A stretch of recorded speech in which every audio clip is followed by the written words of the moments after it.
دیگر صلوات پڑھیں محمد و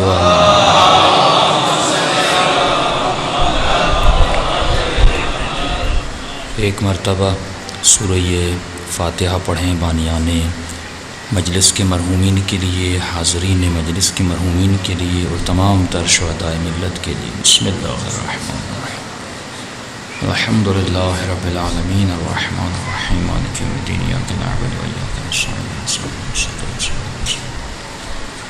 غیر المغضوب علیہم ولا الضالین۔ بسم اللہ الرحمن الرحیم، قل هو اللہ احد اللہ الصمد، قل هو اللہ احد اللہ الصمد، قل هو اللہ احد اللہ الصمد، ربنا تقبل منا انک انت السمیع العلیم۔ بآواز بلند صلوات پڑھیں محمد۔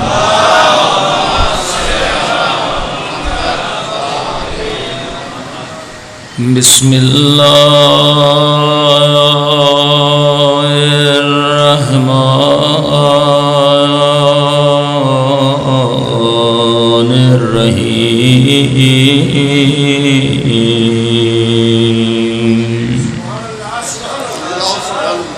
الحمد للہ رب العالمین،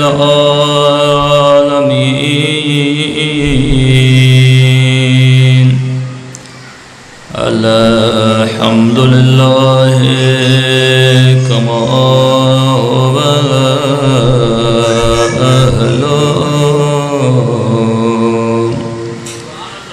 الصلاۃ والسلام علی سید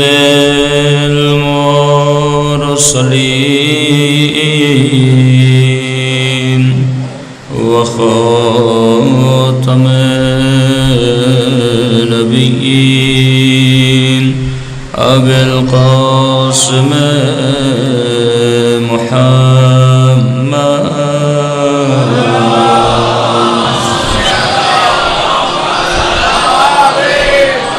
وعلى آل بیتہ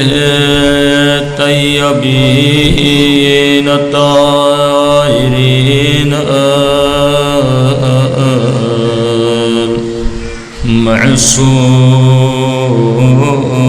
المعصومین۔ سب مل کے دعائے سرکار آقا امام زمانہ۔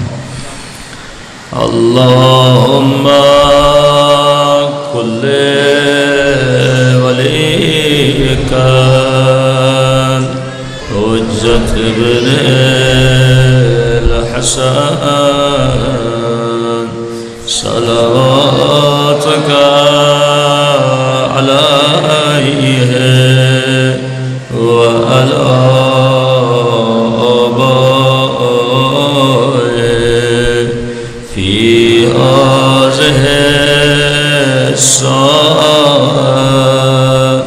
وفي كل ساعة وليا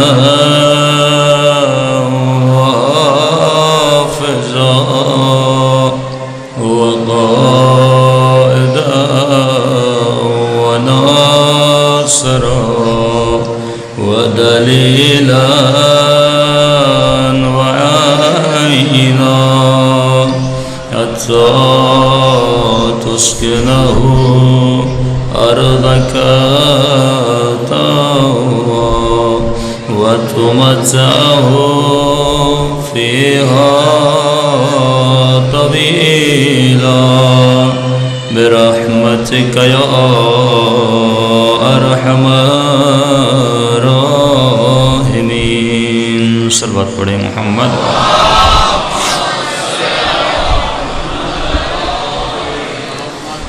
بسم اللہ الرحمن الرحیم، رب اشرح لی صدری ویسر لی امری واحلل عقدۃ من لسانی یفقهوا قولی، اما بعد فقد قال اللہ سبحانہ وتعالی فی محکم کتابہ المجید وفرقانہ الحمید وقولہ الحق وهو اصدق الصادقین۔ بسم اللہ الرحمن الرحیم، اطیعوا اللہ واطیعوا الرسول وَأُولِي الْأَمْرِ مِنْكُمْ صلوات پڑھے محمد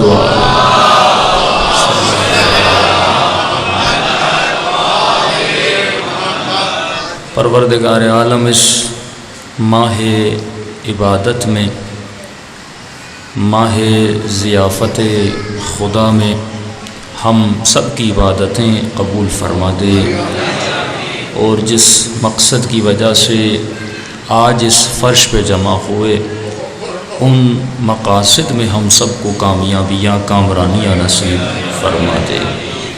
ایک ایسی آیت پڑھی جو کم و بیش ہر جوان کو یاد ہے کہ اطاعت کرو اللہ کی، اطاعت کرو رسول کی، اور اطاعت کرو اولی الامر کی۔ اللہ نے رسول کا نام لیا، اپنا نام لیا، لیکن اولی الامر کا نام نہیں لیا۔ یہ میری اور آپ کی جستجو پہ چھوڑ دیا کہ تو جا کر ڈھونڈ کہ اولی الامر کون ہے۔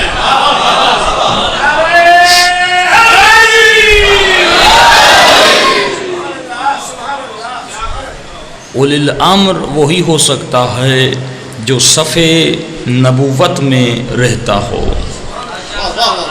کیونکہ جب ہم مقایسہ کرتے ہیں، جب اللہ اپنا نام لا رہا ہے، نبی کا نام لا رہا ہے، اب یقیناً اولی الامر جو تیسری منزل پر فائز ہے اس کا مقام بھی اتنا بلند ہونا چاہیے جتنا نبی کا بلند ہے۔ جب ہم اسٹیج بائی اسٹیج چلتے ہیں، عقل بھی یہی کہتی ہے ہم کسی ایسے کو اولی الامر بنا نہیں سکتے جس میں ذرہ برابر نبوت کی شباہت نہ ہو۔ اولی الامر وہی ہو سکتا ہے جس کے لیے یہ کہا جائے یا علی لحمک لحمی، تیرا گوشت میرا گوشت ہے، یا علی دمک دمی، تیرا خون میرا خون ہے، یا علی روح کا روحی، تیری روح میری روح ہے، یا علی نفس کا نفسی، تیرا نفس میرا نفس ہے۔ تو اولی الامر وہی ہو سکتا ہے جو امر کا حاکم ہو، امر الہی کا حاکم ہو۔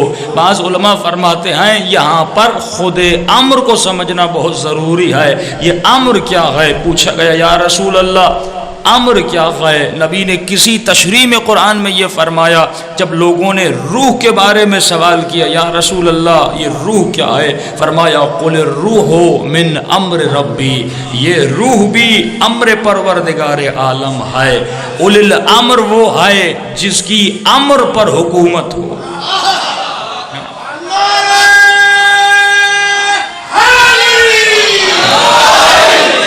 جس کی انسانوں کی روح پر حکومت ہو، ہم اسے اولی الامر کہتے ہیں۔ یعنی ہماری جانوں کا بھی مالک ہو، ہمارے نفسوں کا بھی مالک ہو، ہمارے روحوں کا بھی مالک ہو، جس کی اطاعت اتنی واجب ہو اگر وہ جان قربان کرنے کے لیے کہے تو ہم جان قربان کرنے کے لیے تیار ہو جائیں۔ اگر وہ بیٹا مانگنے کے لیے کہے تو ہم اپنا بیٹا اس پہ نچھاور کر دیں۔ اگر وہ مال دنیا دینے کے لیے کہے تو ہم اپنا سارا مال اس پہ نچھاور کر دے، کیونکہ اس کی ہماری روح پہ حکومت ہے۔ اس لیے نبی نے فرمایا یا علی دنیا بہت کوششیں کرے گی تمہارے فضائل کو چھپانے کی، لیکن یہ تیری فضیلت ایسی ہے کہ چھپنے کے باوجود بھی چھپ نہیں سکتی۔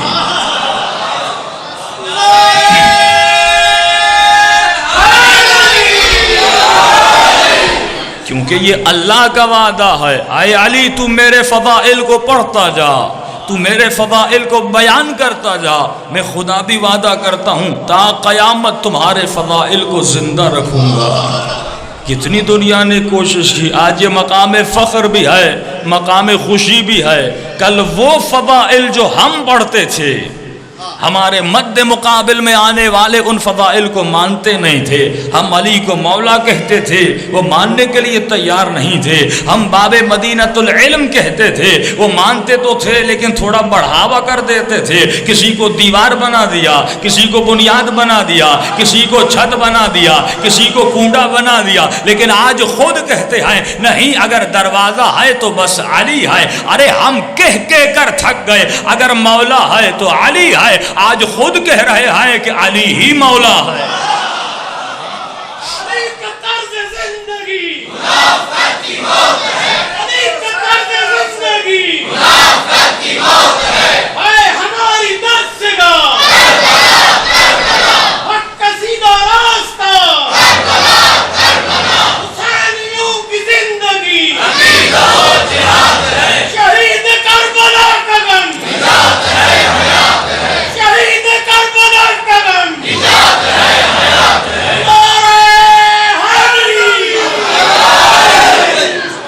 ہم کتنا ممبروں سے بولتے تھے کہ علی کو مولا بولو، کیونکہ نبی نے مولا بولا ہے. من کنت مولا، جس کا میں مولا اس کا علی مولا. آج خود ہی بولتے ہیں کہ علی مولا ہے. آج خود ہی بولتے ہیں کہ علی باب مدینۃ العلم ہے. بہت کوشش کی گئی مولا کے فضائل کو چھپانے کی، لیکن تاریخ بیان کرتی ہے چھپانے کے باوجود چھپا نہیں سکے. اسی لیے میرے نبی نے فرمایا یا علی، اللہ نے 6 فضائل ایسے نازل کیے ہیں جن میں سے 3 تجھے عطا کیے، 3 مجھے عطا کیے. فرمایا یا علی، تیرا کمال یہ ہے کہ جو 3 فضیلتیں مجھے ملی ان میں تو شریک ہے، اور جو 3 فضیلتیں تجھے ملی ان میں شریک نہیں ہوں. یا رسول اللہ، وہ کون سی 3 فضیلتیں ہیں جو آپ کو ملی میں بھی شریک ہوں؟ نبی نے مسکرا کر فرمایا یا علی، اللہ نے مجھے کوثر دیا، تجھے ساقی کوثر بنایا. میں مالک کوثر ہوں، تو ساقی کوثر ہے. یا علی، اللہ نے مجھے علم دیا اور اس علم کا علم بردار تجھے بنایا کہ وہ لواء حمد قیامت کے دن اٹھانے والا اے علی ابن ابی طالب تو ہوگا. فرمایا یا علی، اللہ نے مجھے سردار جنت بنایا، تجھے قسیم النار والجنت بنایا.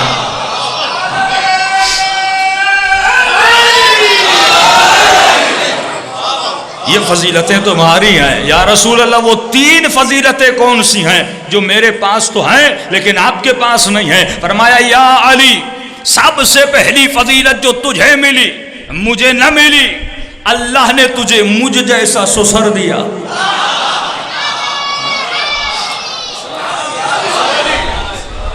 اور نبی کو کہنا بھی چاہیے تھا کہ یا علی، اللہ نے تجھے مجھ جیسا سسر دیا.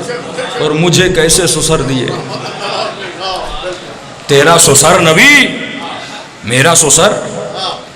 دوسری فضیلت یا علی، اللہ نے تجھے فاطمہ جیسی بیوی عطا کی.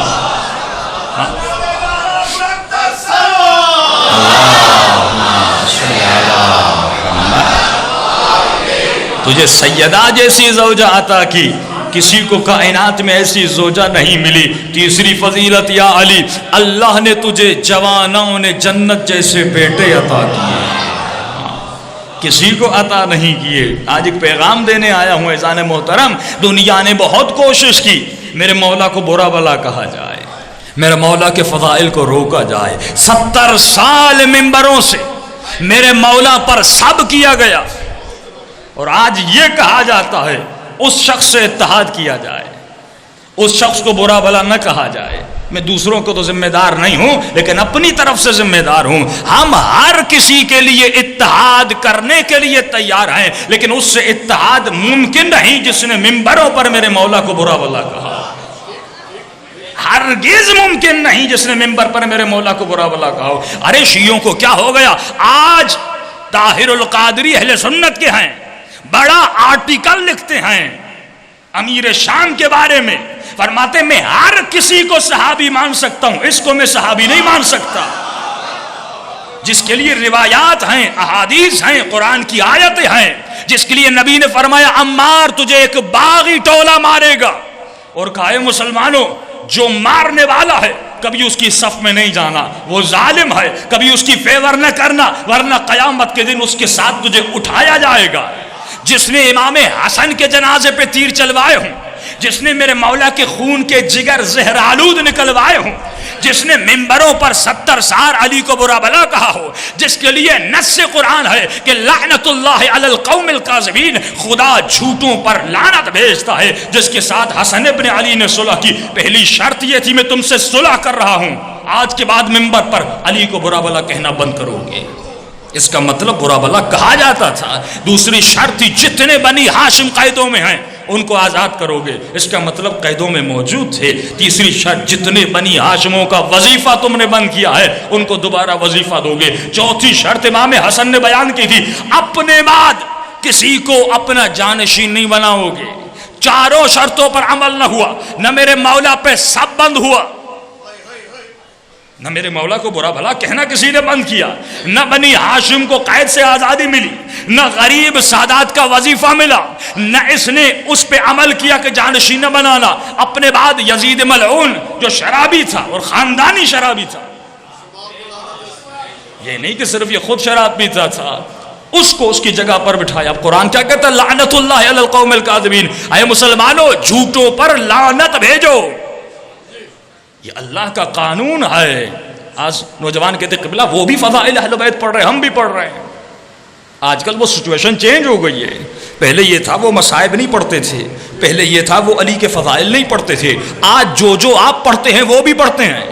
آپ نے مولا کا، انہوں نے مولا کا، آپ نے باب مدینۃ العلم کا، انہوں نے باب مدینۃ العلم کا، آپ نے نفس نبی کہا، انہوں نے نفس نبی کہا، آپ نے کہا شب ہجرت نبی کے بستر پر سو گئے، انہوں نے مانا شب ہجرت نبی کے بستر پر سو گئے، آپ نے فاتح خیبر و خندق کا، انہوں نے فاتح خیبر و خندق کا۔ کوئی ایسی فضیلت نہیں جو آپ پڑھیں اور وہ نہ پڑھیں، وہ بھی پڑھ رہے ہیں، آپ بھی پڑھ رہے ہیں۔ آپ ایک گریا کرتے تھے، آج ان کے بڑے بڑے علماء گریا کر رہے ہیں، آنسو بہا رہے ہیں۔ ہاں بھائی حسین ابن علی سے بڑا ظلم ہوا، تو آج کا نوجوان پوچھتا ہے مولانا ان کے درمیان اور ہم کے درمیان کیا فرق ہوا؟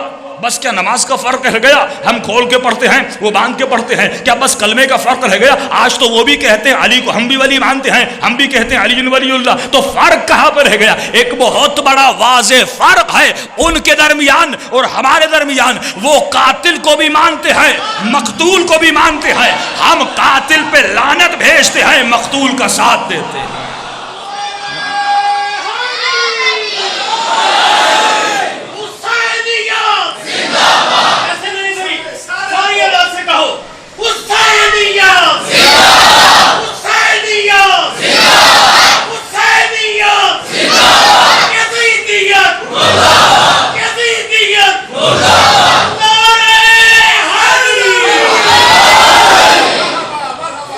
رہبر معظم کا فتویٰ ہے کہ اہل سنت کے بزرگ، لفظ بزرگ ہے، ان کے اکابر کو برا بلا نہ کہو، خلفائے راشدین ہیں۔ فرق ہے خلفائے راشدین میں اور امیر شام میں۔ انہوں نے کبھی بھی، خلفائے راشدین نے تمام تر اختلافات کے باوجود انہوں نے کبھی بھی دین خدا کی علی اعلان مخالفت نہیں کی۔ اگر کوئی شراب پیتا تھا خلفاء کے زمانے میں ان کو سزا ملتی تھی، اگر کوئی زنا کرتا تھا سزا ملتی تھی، اگر کوئی دین کی مخالفت کرتا تھا سزا ملتی تھی۔ ایک ذاتی اختلافات اور خلافت کا اختلاف اپنی جگہ پر، لیکن حکومت اسلامی چلتی تھی، قوانین الہی وہاں پر عمل درآمد ہوتے تھے۔ لیکن اس نے کیا کیا؟ تاریخ بتاتی ہے شراب بھی پیا، الیاذ باللہ زنا بھی کی، دوسرے گناہ بھی کیے، یتیموں کا مال بھی کھایا۔ اس سے بڑی کوئی دلیل ہوگی؟ فئۃ باغیہ بھی ہے، اور رسول فرماتے یا علی جو تجھ سے جنگ کرے گویا مجھ سے جنگ کی ہے۔ کتنی جنگیں میرے مولا سے لڑی، کتنے ہزار مسلمانوں کا خون بہا، آج کہا جاتا ہے دونوں جنتی بن گئے۔ فرمایا ہرگز قاتل و مقتول دونوں برابر نہیں ہو سکتے۔ جس نے علی پہ سب کیا ہو، یا علی جو تجھ سے لڑے مجھ سے لڑا، جو مجھ سے لڑے وہ اللہ سے لڑا۔ یا علی جو تجھ سے بغض کرے اس نے مجھ سے بغض کیا، جو مجھ سے بغض کرے اس نے خدا سے بغض کیا، اس پر اللہ اور اللہ کے رسول کی لعنت ہوتی ہے۔ بہت کوشش، اس سے بڑا مقام کوئی ہوگا؟ کہ فرمایا جب مولا کی خبر شام میں پہنچی کہ علی کو مسجد میں شہید کروا دیا گیا، لوگوں نے کہا کہ علی نماز بھی پڑھتے تھے۔ اس قدر ذہنوں کو غلاظتوں میں بھرا گیا میرے آقا علی ابن ابی طالب کے خلاف کس نے سب پہ علی بند کروایا؟ عمر ابن عبدالعزیز نے. یہ تاریخ بتاتی ہے تب تک مولا پہ سب ہوتا تھا، مولا کو برا بلا کہا جاتا تھا. اچھا یہ بتائیے جو گناہ کو نہ روکے وہ بھی گناہ میں شریک ہو جاتا ہے. ہم نے مان لیا ان سے کوئی گناہ سرزد نہیں ہوا، لیکن یہ تو بتائیے کیا یزید شرابی تھا کہ نہیں؟ کیا یزید گنہگار تھا کہ نہیں؟ کیا ان کے والد نہیں دیکھ رہے تھے کہ میرا بیٹا شرابی ہے، میرا بیٹا زانی ہے، میرا بیٹا گنہگار ہے؟ پھر ایسے شخص کو منبر رسول پر کیوں بٹھایا؟ اور بٹھانے کے بعد کیا ہوا؟ مکے اور مدینے کو 3 دن تک حلال کر دیا گیا. 3 دن تک کعبۃ اللہ کو بھی زخمی کیا گیا.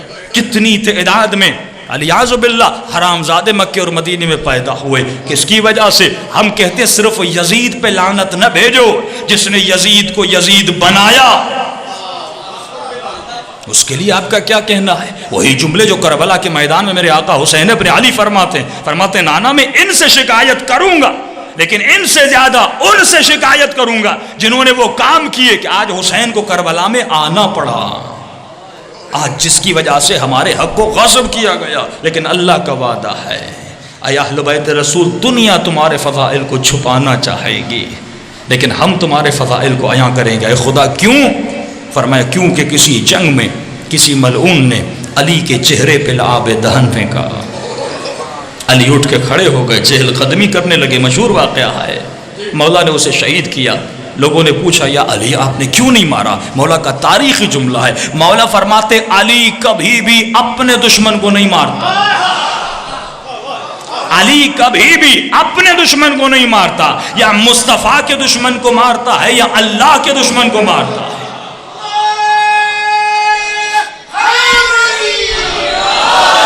اور غدیر خم کا واقعہ آپ کو یاد ہے، جب اس نے کہا اے محمد میں تجھے مانتا ہوں، میں کلمہ توحید کو مانتا ہوں، لیکن علی کو ماننے کے لیے میں تیار نہیں ہوں. اس وقت اللہ نے عذاب نازل کر کے بتایا اے علی تو کا تا قیامت میرے دشمنوں کو مارتا رہ، میں تا قیامت تمہارے دشمنوں کو واصل جہنم کرتا رہوں.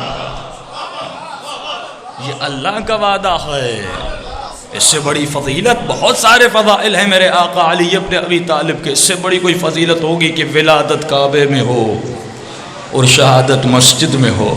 ابھی انہوں نے کچھ بیت اور کچھ باتیں آپ کی خدمت میں عرض کی، کیونکہ ملتی جلتی بات آئی ہے تو بیان کرتا ہوا چلوں. میرے مولا نے 3 دن تک آنکھیں نہیں کھولی، 3 دن تک میرے مولا نے کچھ نہیں کھایا. فاطمہ بنت اسد پریشان ہے، یا رسول اللہ میرا بچہ نہ دیکھ رہا ہے نہ کھا رہا ہے. مصطفیٰ نے گود میں لیا، علی کی آنکھیں کھلی. سب سے پہلے جو چہرہ دیکھا وہ نبوت اور رسالت کا چہرہ تھا. سب سے پہلے جو غذا میرے مولا کے دہن مبارک میں گئی وہ نبی کی زبان کو چوسا. کبھی کہا کہ علی باب مدینۃ العلم ہے. اب فرمایا بہت عجیب منظر بیان کیا تاریخ دانوں نے. فرمایا جب علی کو نبی گھر لے گئے تو ہوتا یہ ہے جس گھر میں بچہ پیدا ہوتا ہے سوال کیا جاتا ہے یہ بچہ کس پہ گیا ہے. کوئی کہتا ہے ماموں پہ گیا ہے، کوئی کہتا ہے چچا پہ گیا ہے، کوئی کہتا ہے ماں پہ گیا ہے، کوئی کہتا ہے باپ پہ گیا ہے. لہذا جس گھر میں پیدا ہوتا ہے گھر والوں پہ ہی جاتا ہے. لوگ آ کر پوچھنے لگے اے محمد یہ بچہ کس پہ گیا ہے؟ فرمائے نبی خاموش ہے. سوال سمپل ہے، جواب بھی سمپل ہے، لیکن نبی جواب دے نہیں رہے. پھر آ کے خواتین پوچھتی ہیں اے مصطفیٰ یہ تو بتا، آنکھیں تمہاری گود میں کھولیں، زبان تمہاری چوسی، یہ تو بتائیے بچہ کس پہ گیا ہے؟ مصطفیٰ خاموش ہے، کوئی جواب نہیں دے رہے. جب تردید بڑھی، جب لوگوں نے سوال زیادہ بڑھایا اور پریشانی بڑھی، اتنا سمپل سا جواب، مصطفیٰ جواب کیوں نہیں دے رہے؟ کیسے دیتے جو اللہ کی مرضی سے بولتا نہیں، جو وما ينطق عن الهوى ان هو الا وحی یوحی کا مصداق ہے. کیسے بولتے میرے نبی؟ ایک مرتبہ خاموشی کے عالم میں بیٹھے ہیں، جبرائیل نازل ہوتے ہیں اے مصطفیٰ یہ اتنا پوچھ رہے بچہ کس پہ گیا ہے، شکل کس پہ گئی ہے، صورت کس پہ گئی ہے، زبان کس پہ گئی ہے، کان کس پہ گئے ہیں، ہاتھ کس پہ گئے ہیں، آپ پتا کیوں نہیں دیتے؟ نبی نے فرمایا جبرائیل کہوں تو کیا کہوں، بچے جس گھر میں پیدا ہوتے ہیں گھر والوں پہ جاتے ہیں. ارے یہ تو اللہ کے گھر میں پیدا ہوا، کہوں تو کیا کہوں، کہا جو سب کہتے ہیں آپ بھی کہہ دیجئے. کہ کیا کہوں؟ کہ کہہ دیجئے آنکھیں عین اللہ ہے، زبان لسان اللہ ہے، ہاتھ ید اللہ ہے، کان اذن اللہ ہے. جو اس سے محبت کرے وہ رحمت اللہ ہے، جو اس سے بغض رکھے وہ لعنت اللہ ہے.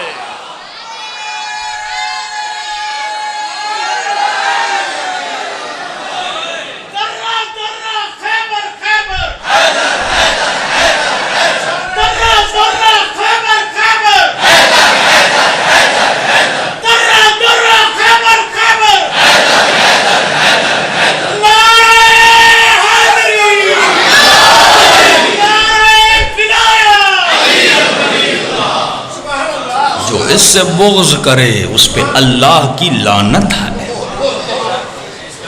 جب سورہ منافقون اتری تو لوگوں نے نبی سے پوچھا یا رسول اللہ سورہ اتر گئی، منافق مسجد میں بھی ہیں، نماز کی صفوں میں بھی ہیں. دیکھیے منافق اور مسلم دونوں ایک ہی کام کرتے تھے. کلمہ مسلم بھی پڑھتے تھے، کلمہ منافق بھی پڑھتے تھے.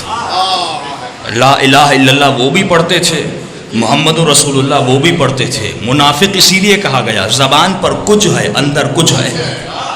اسے منافق کہتے ہیں کہ زبان پر کچھ کہے اندر میں کچھ ہو. یا رسول اللہ ہم کیسے پہچانے؟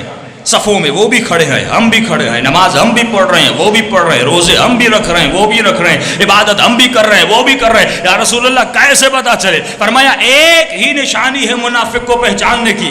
اگر منافق کو دیکھنا چاہتے ہو منافق ہے یا نہیں ہے، اس کے سامنے علی کا ذکر کر. اگر چہرے پہ مسکراہٹ آ گئی سمجھ جانا مومن ہے، اگر چہرہ بگڑ گیا تو سمجھ جانا منافق ہے.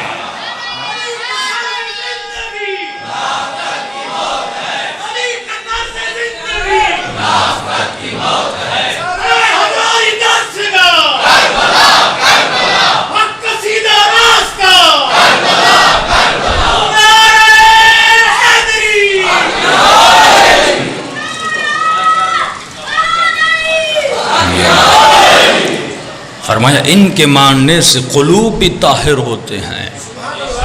کسی نے کہا یا رسول اللہ میں جب علی کا ذکر سنتا ہوں میرے دل میں عجیب جوش اور ولولہ اٹھنے لگتا ہے، ایک عجیب سی کیفیت میرے دل کی ہو جاتی ہے. اتنا کہنا تھا میرے نبی نے فرمایا جب بھی علی کا ذکر سنو کیفیت اور ولولہ تیرے دل میں پیدا ہو جائے. فرمایا سب سے پہلے نہ مسجد میں جانا نہ کسی اور کے پاس جانا. کس کے پاس جانا یا رسول اللہ؟ گھر جانا، ماں کے قدموں کو چومنا. یہ اس کی شرافت ہے کہ تیرے دل میں علی کا نور آیا ہے.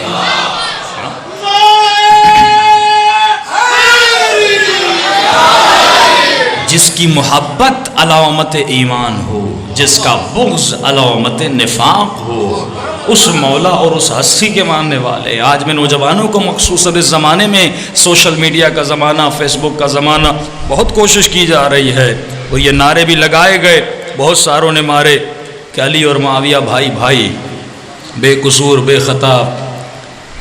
جس کا نام ہی خطا ہو، جس کا نام ہی خطا ہو اسے بے قصور کہا جائے.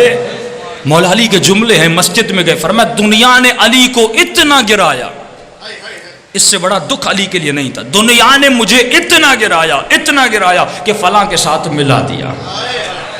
یہ سازش ہے. آج کہیں گے اس کو مانو، کل کہیں گے یزید کو بھی مانو، کہیں گے وہ بھی صحابی تھا، صحابی کا بیٹا تھا، اس نے بھی یہ کام کیے تھے. آج یہ سوشل میڈیا پہ پروپیگنڈا کیا جا رہا ہے. کسی حد تک اتحاد ہوتا ہے، اتحاد کی بھی کوئی باؤنڈریز ہوتی ہیں. جس نے علل اعلان قرآن کی مخالفت کی، امام علی نے دوسروں سے جنگیں نہیں کی، ان کو مشورے دیے حکومتیں کس طرح کرنی ہے، جنگوں کو کس طرح فتح کرنا ہے، ایران کو کس طرح فتح کرنا ہے. جناب عمر کو مشورے دیے، ابو بکر کو مشورے دیے، عثمان کو مشورے دیے. لیکن مولا نے کیا کبھی معاویہ کو مشورہ دیا؟ کیا کب مولا فرماتے آخری دم تک یہ مولا پہ تلوار جو پڑی کیوں پڑی؟ اگر جنگ صفین نہ ہوتی خوارج نہ بنتے، اگر خوارج نہ بنتے میرا مولا شہید نہ ہوتا. خوارج بنے، ان تینوں نے قسم کھائی، ایک عمرو بن عاص، ایک معاویہ، ایک حضرت علی ابن ابی طالب کو شہید کرنے آئے گا.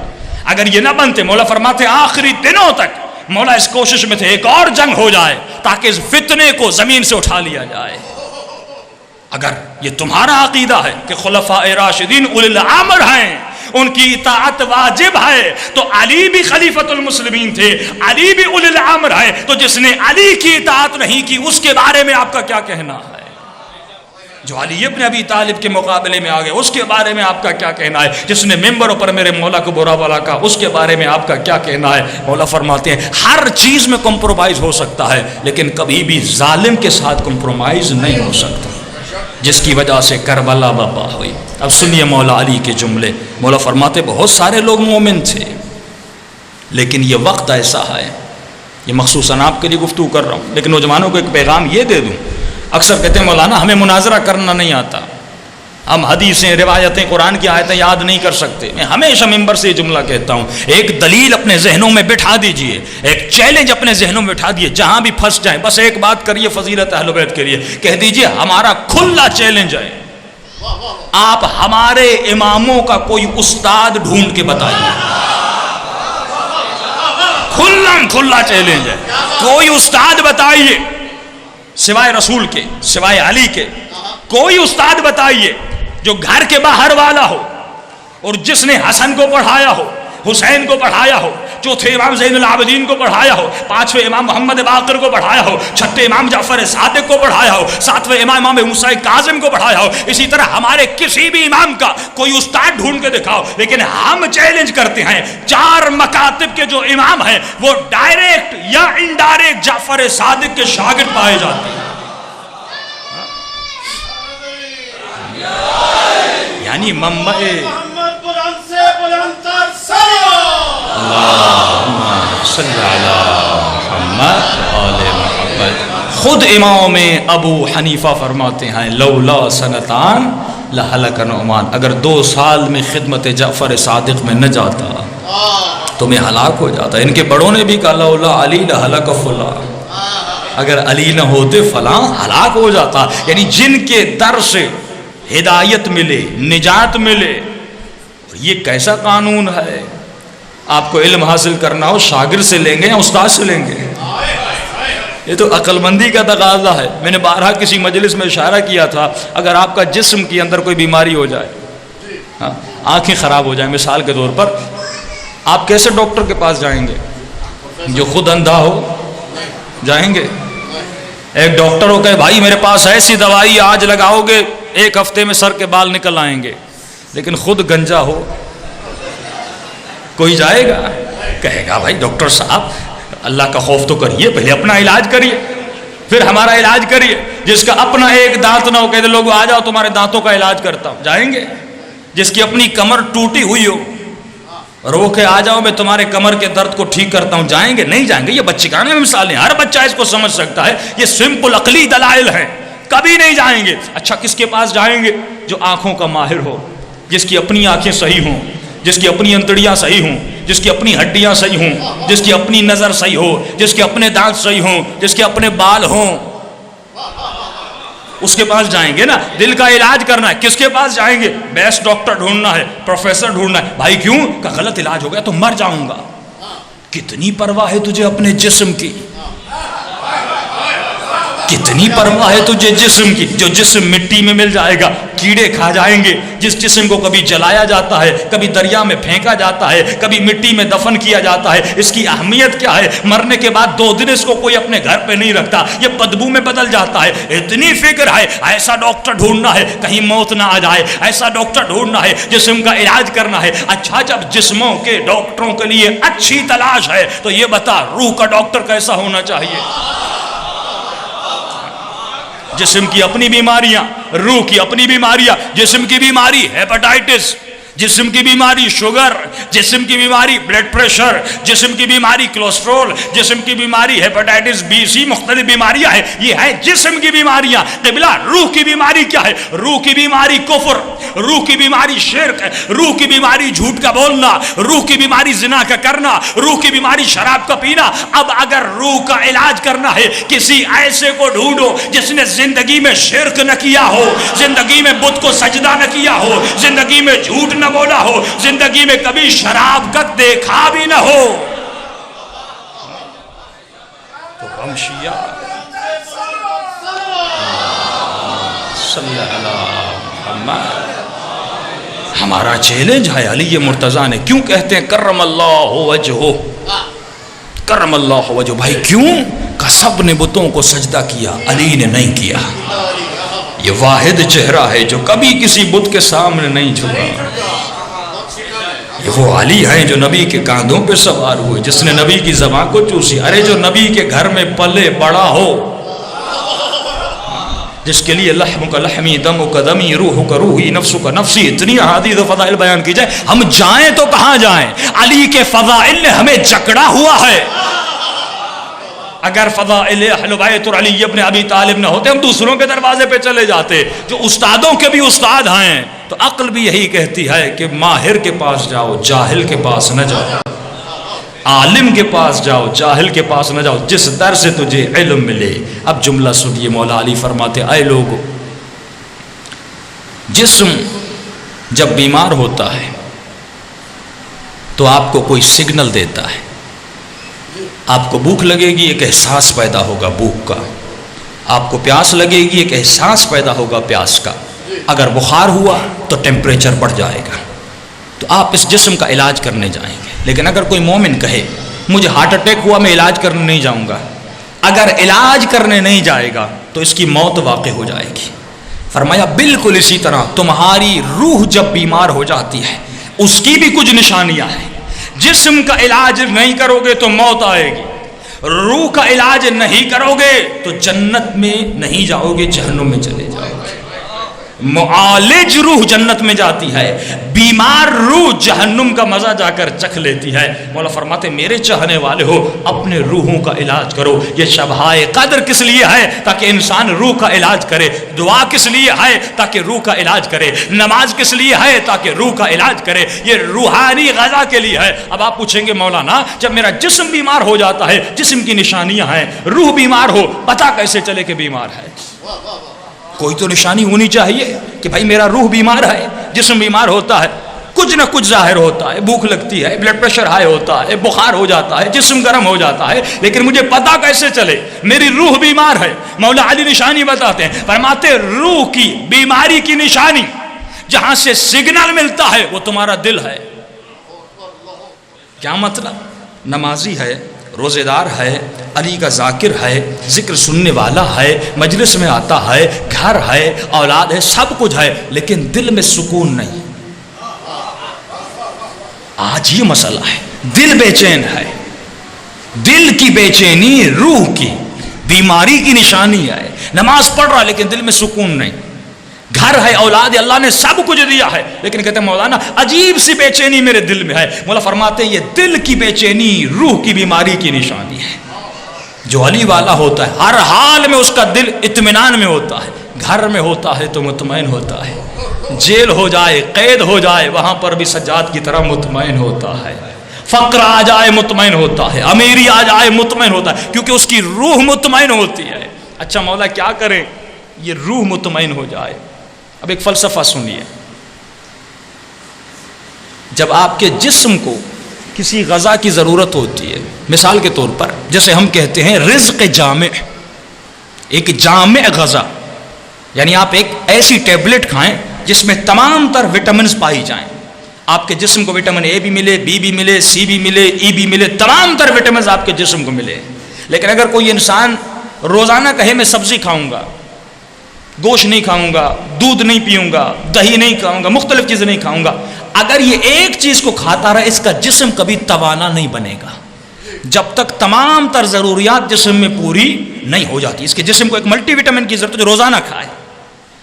اب روح کو بھی ایک جامع غذا کی ضرورت ہے۔ نماز ایک سنگل غذا ہے، روزہ ایک سنگل غذا ہے، یعنی صرف نماز پڑھتے رہیں روح اتنی طاقتور نہیں بنے گی، بالکل اس کی طرح جس طرح آپ ایک سبزی کھاتے جائیں، صرف روزہ رکھتے جائیں روح کو جامع غذا نہیں ملے گی، صرف سچ بولیں مثال کے طور پہ روح کو جامع غذا نہیں ملے گی۔ روح کی جامع غذا، مکمل غذا، ملٹی وٹامن کیا ہے؟ نہ نماز ہے، نہ روزہ ہے، نہ حج ہے، نہ زکوٰۃ ہے، نہ خمس ہے، نہ مجلس میں آنا ہے، نہ ذکر علی کرنا ہے۔ فرمایا کیا ہے روح کی جامع غذا؟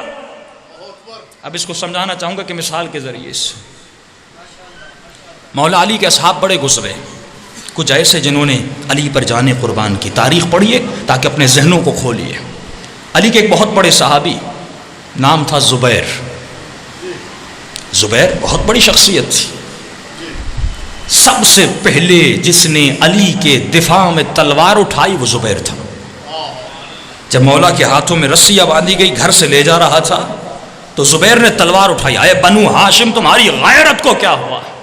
علی کے ہاتھوں میں رسی اور لے جا رہے ہیں، غیرت کو کیا ہوا؟ کیوں خاموش کر؟ علی کے دفاع کے لیے کیوں نہیں آتے؟ کوئی نہیں اٹھا، زبیر اٹھا۔ زبیر کے شور و شرابے کے بعد علی کو جب آزاد کیا گیا، زبیر 40 افراد کے ساتھ، جناب ابو ذر، جناب مقداد، جناب سلمان، جناب زبیر اور کچھ اور اصحاب تھے، سب آئے مولا علی کے پاس۔ یا علی، ہم اپنی تلواریں اٹھانے کے لیے تیار ہیں، آپ اپنا حق لیجئے، آپ پر واجب ہے کیونکہ ہم آپ کا ساتھ ہیں۔ امام نے فرمایا ہاں، اگر 40 کے 40 علی کے جانثار بنو، میں اپنا حق واپس لینے جاؤں گا، لیکن شرط ہے۔ یا علی کون سی شرط ہے؟ فرمایا پرسوں فلاں جگہ پہ آ جانا، سب اپنے سروں کو منڈوا کے آنا۔ عرب میں رسم و رواج تھا، جب کوئی سر منڈوا کے جنگ پہ جاتا تھا، اس کا مطلب سر منڈوایا نہیں، سر قلم کرنے کے لیے تیار، یعنی اپنا سر ہاتھ پہ رکھ کے جاتا تھا۔ یا علی اب سر منڈوایا ہے، اس کا مطلب اب لوٹ کے نہیں جاؤں گا جب تک حق نہیں ملتا، جب تک لڑتا نہیں، اسی لیے سر منڈواتے تھے۔ 2 دن گزرے، مولا علی انتظار میں، 40 گئے تھے، آئے 4۔ سنیں گے وہ 4 کون تھے؟ جناب سلمان، جناب ابو ذر، جناب مقداد، جناب زبیر۔ یہ زبیر وہ ہے جس نے اس وقت اپنی جان علی پہ قربان کرنا چاہے، جس نے زہرا کا دفاع کیا، علی کا دفاع کیا، جس نے اپنی جان کی پرواہ نہیں کی۔ لیکن مولا علی فرماتے یہ دعا کیا کرو، الہی لا تکلنی الی نفسی طرفۃ عین ابدا، اے خدا کبھی مجھے اپنے نفس پر چھوڑ نہ دینا۔ اسما بنت امیس کہتی میں نے کہا یا رسول اللہ یہ دعا آپ کیوں کرتے ہیں، آپ تو نبی ہیں۔ فرمایا اسما مجھے روکا نہ کرو، اللہ نے ایک لمحے کے لیے یونس کو اپنے حال پہ چھوڑا۔ یونس نے ترک اولا کیا، مچھلی کے پیٹ میں چلا گیا، کئی دنوں تک توبہ کرتا رہا، اللہ نے بعد میں جا کر اس کی توبہ کو معاف کیا۔ فرمایا ہم تو گنہگار ہیں۔ وہ زبیر جو علی کا دفاع کرتا رہا۔ دیکھیے جو آپ کا جسم ہے، یہ جسم قد بڑھاتا ہے، 24 سال تک 23 سال تک اس کا قد بڑھتا ہے، اس کے بعد اس کا قد رک جاتا ہے۔ سائنس کہتی ہے اس کے بعد 2 انچ 1.5 انچ 3 انچ قد کم ہوتا ہے، بڑھتا نہیں ہے۔ ابھی جو میرا قد ہے اتنا ہی رہے گا، آپ کا جو ہے اتنا ہی رہے گا، بچوں کا بڑھتا ہے۔ فرمایا روح جسم کی طرح نہیں ہے، کبھی اس کا قد بہت اونچا ہوتا ہے، کبھی ایک لمحے میں اس کا قد پستی کی طرف چلا جاتا ہے۔ جب علی کا دفاع کیا زبیر نے، قد بہت بڑا تھا۔ جب حر نے حسین کا راستہ روکا، قد بہت چھوٹا تھا۔ جب حسین کے لشکر میں ایک لمحے میں عروج پہ پہنچ گیا۔ روح ہمیشہ تلاطم میں ہوتا ہے، اس لیے فرمایا اپنے روحوں کی حفاظت کرنا۔ آج علی والے ہو یہ دعا کرنا، کل بھی علی والے رہو۔ مولا فرماتے ہیں آخری زمانہ فتنوں کا زمانہ ہے، شبہوں کا زمانہ ہے، لوگوں کا ایمان تباہ ہو جائے گا، برباد ہو جائے گا۔ صبح گھر سے نکلیں گے، یقین نہیں ہوگا واپس مومن ہو کر لوٹے گا یا نہیں۔ فرمایا آخری زمانے میں ایمان اور حق کو تلاش کرنا ایسے ہے، رات کی اندھیری میں کالے پتھر پر ایک چوٹی چلے اور اس چوٹی کو تلاش کرنا۔ اتنا مشکل ہے ان فتنوں کے زمانے میں بچنا۔ آج یہ فتنے کیوں ہیں؟ شیعہ سے کیوں لڑ رہا ہے؟ کیونکہ فتنوں کو نہیں سمجھ پائے، روح کو نہیں سمجھ پائے۔ آج زبیر کے واقعے سے سمجھیے اور مخل وعدے کو سمجھیے۔ زبیر نے، مولا فرماتے 25 سال جو علی گھر بیٹھے، بڑے سے بڑی ہستیاں بدل گئیں۔ کچھ ایسے تھے جو نماز علی کے ساتھ پڑھتے تھے، کھانا امیر شام کے ساتھ کھاتے تھے، عبادت مکس ہو گئی۔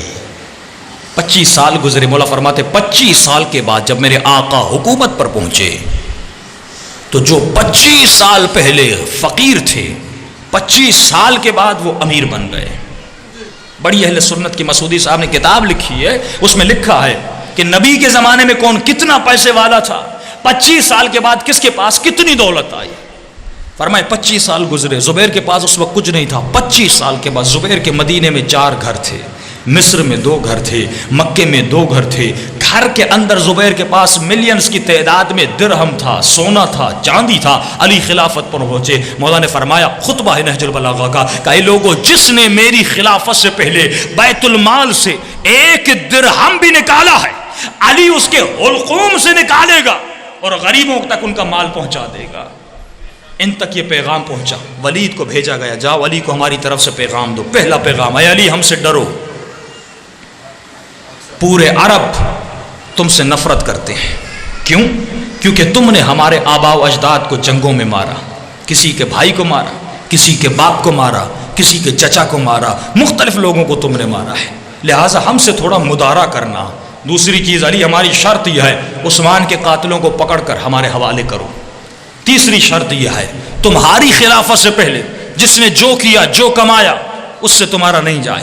آج کے بعد تمہاری حکومت کے بعد جو بھی حساب لینا ہے ہم حساب دینے کے لیے تیار ہیں. امام نے جواب لکھا، فرمایا اگر میں نے کسی کے آباء و اجداد کو مارا تھا، اپنی خاطر مارا تھا، میں نے دین خدا کی خاطر، حق کی خاطر مارا تھا. اگر اعتراض ہے تو خدا پہ کرو، مجھ پہ کیوں کرتے ہو؟ اگر اعتراض ہے تو محمد پہ کرو، مجھ پہ کیوں کرتے ہو؟ میں تو محمد کے رکاب میں لڑا تھا. دوسری بات، عثمان کے قاتل تمہارے حوالے کروں، اگر مجھے مل گئے تمہیں کیوں دوں گا؟ میں خود ان کو سزا دوں گا.